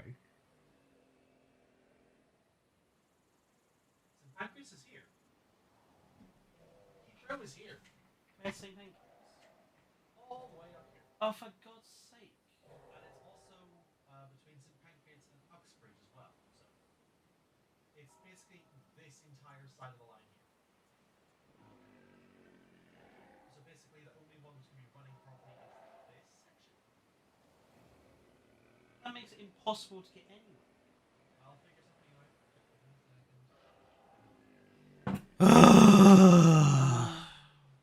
This is delightful.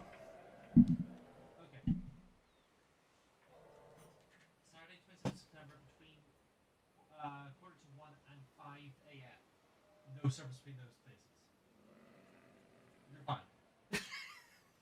It says park closure. Fucking okay? Dane didn't check what times the places were shut.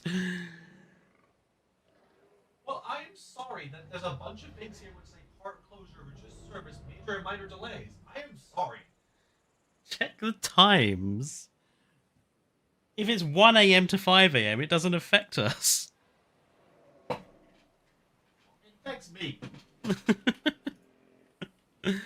the way, this does mean that you are taking the Piccadilly line tomorrow. Do not even bother with the Victoria line.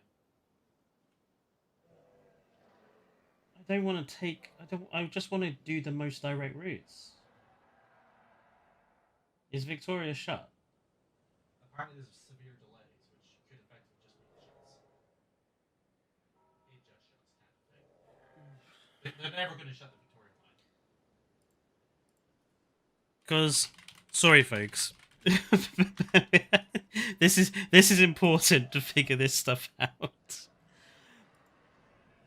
doesn't say why the Victoria line is severely delayed. It just says due to earlier customer incident, which makes me think it was a intruder on the tracks kind of situation. Well, that doesn't mean that it's going to be still delayed tomorrow when we get to use it. Are you sure about that? Because I just want to go from London Euston Station straight down to Victoria on the blue line there, and then go to South Kensington to get to the National History Museum. Yeah, I know. That is indeed the Victoria line.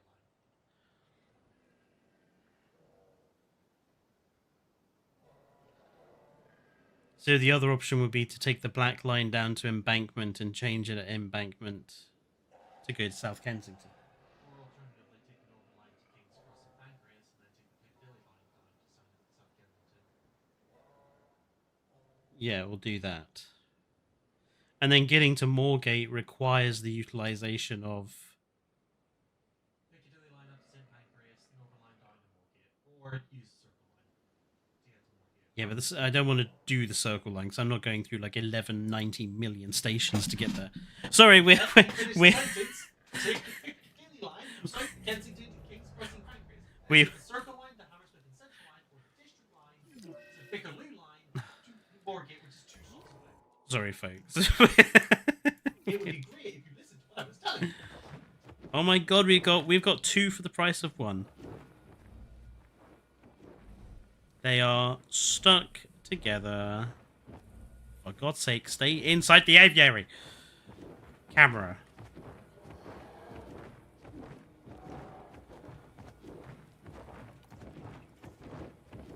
Sheriff, what station? Yeah, so Brenton, what station are you needing? Because Dane has the map up so he can help. The secretary is on loan currently. So the secretary is on loan.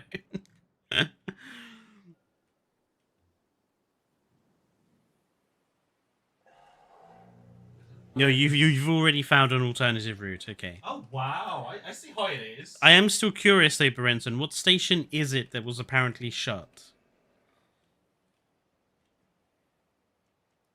It would be helpful to know, just so I can try to avoid it as well.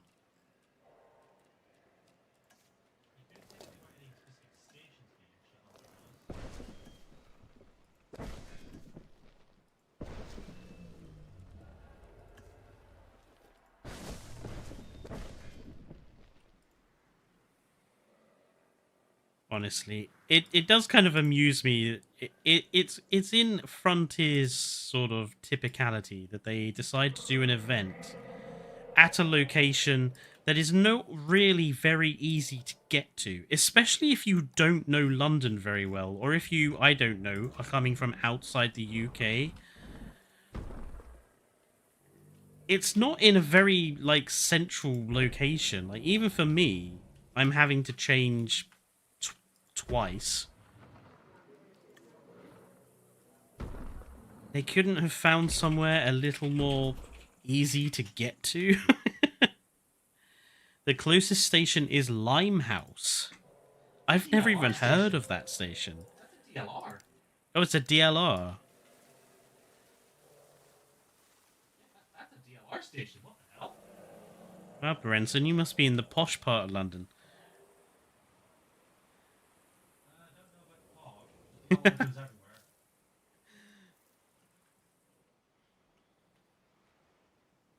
Oh, I love shooting up my color blindness. I feel like we need a flag in the middle of this fountain.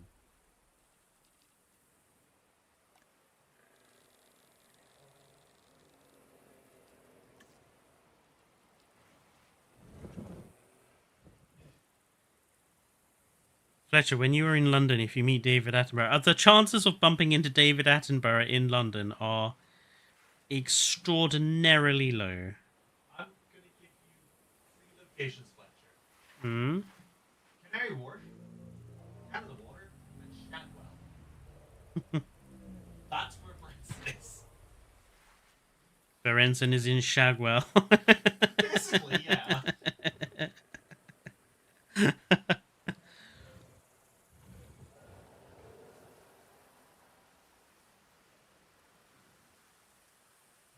That explains what the DLR sort of thing is supposed to live. Yeah, that would make sense. Wait, what?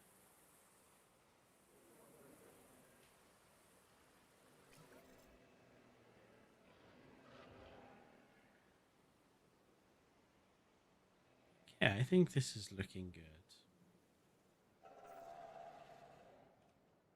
There's so much of this park that needs decorating, so it's ridiculous. I still need to finish off like the guest area down here for the hotel. Still need to like do everything over here for this hotel and this region. The staff zone. Oh god, there's so much work to do. At least this down here is all finished, I think.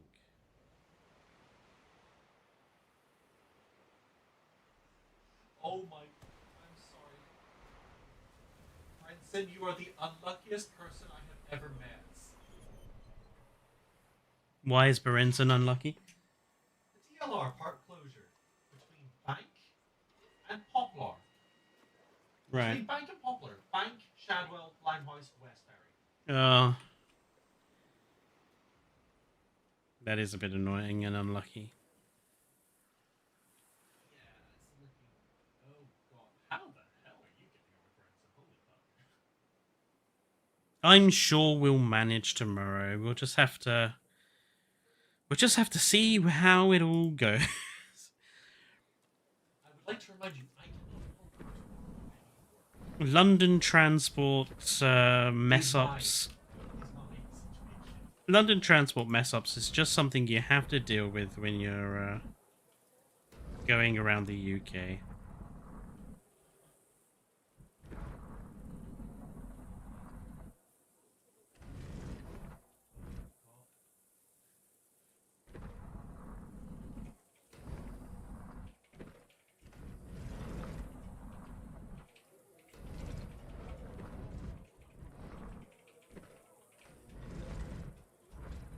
Let there be light.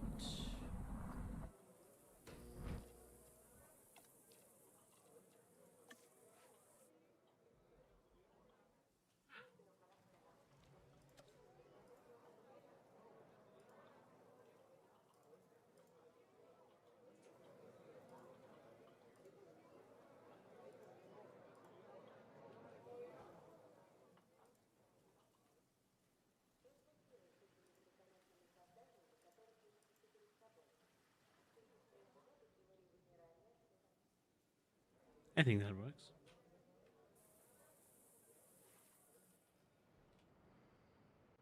is the lighting like up in here?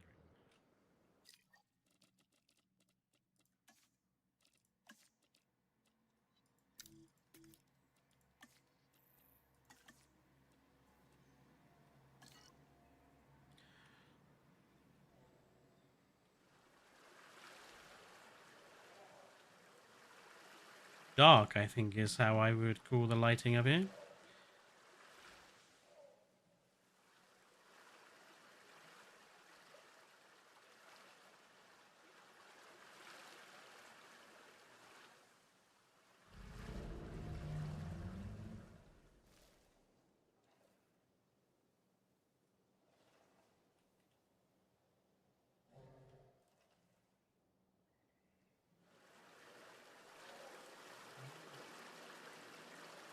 Remember, I am blind.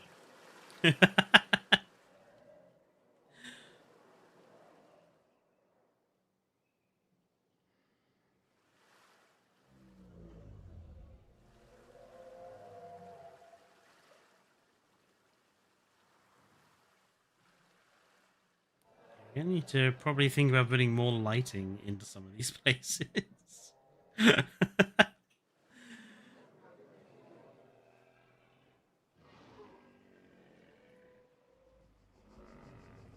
This looks cool, eh?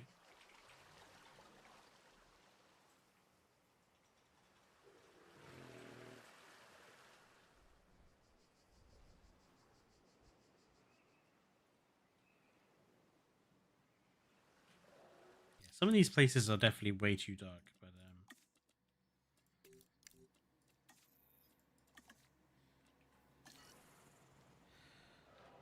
oh, Yeah, basically all the overland trains are cancelled. atmospheric indeed. Sorry. Basically every single overland train is cancelled. Well, they must be doing some serious engineering works or something. Windrush, Lioness, and Jubilee.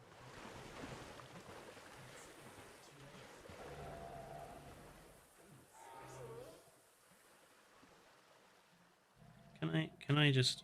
I want to. Let me and.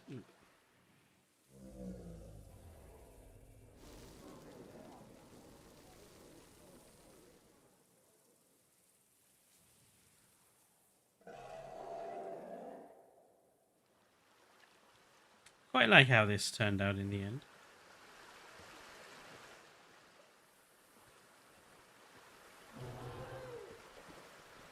Hey, let me. Yeah.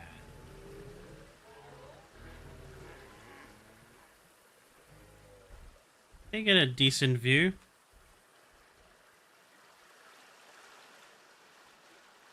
Not much going on over this side. It's one of the annoying things about when you have a really supersized enclosure. You don't really get a good spread of dinosaurs. They're all here.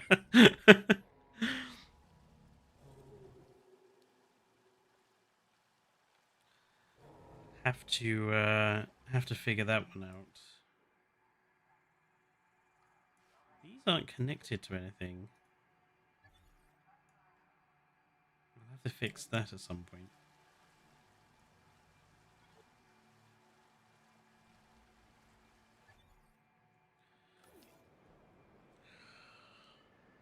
Oh, anyway, I'm going to call it there for tonight, folks.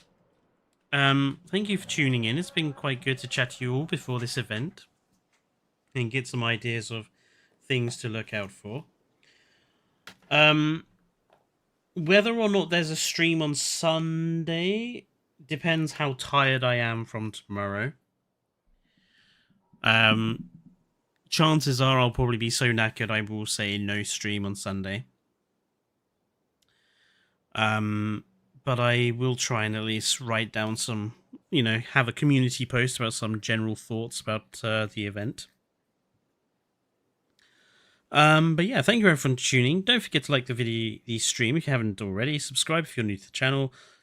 And I will see some of you tomorrow. And the rest of you, I will see you next time.